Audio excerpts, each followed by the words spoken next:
మనకి జ్యోతిష్యం వల్ల ఏంటంటేనండి, మెయిన్ అడ్వాంటేజ్ ఏంటంటే, సమస్య ఏంటి అని తెలిస్తే మనకి ఎంతో కొంత కొంచెం రిలీఫ్ ఉంటది. సమస్య ఏంటో తెలియలేదనుకోండి, ఇప్పుడు మనకి జాతకంలో చూసాం వివాహ సమస్య క్లియర్‌గా ఉంది. ఓకే. మన జాతకంలోనే సమస్య ఉంది కాబట్టి మనం ఏదో విధంగా ఒక యాక్సెప్టెన్స్ అన్నది వస్తదనమాట. ఓకే. మన జాతకంలోనే సమస్య ఉంది గదా!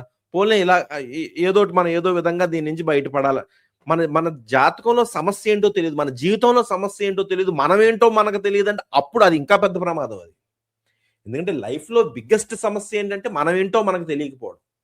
సో, జ్యోతిష్యం వల్ల మనకున్న అడ్వాంటేజ్ ఏంటంటే మనమేంటో మనకు తెలుస్తుంది. ఎంతో కొంత క్లారిటీ ఉంటుందనమాట. ఓకే. మనం ఏంటి? మన జీవితం ఏంటి? మన జీవిత గమనం ఏ విధంగా ఉండబోతుంది? మన జీవితంలో ఉండే ఛాలెంజెస్ ఏంటి? ఇవి తెలుసుకున్నట్లయితే జీవితంలో చాలా క్లారిటీ ఉంటుందనమాట. అప్పుడు లైఫ్‌లో మనం ఏం ఎక్స్‌పెక్ట్ చేయొచ్చు? ఏం ఎక్స్‌పెక్ట్ చేయకూడదు?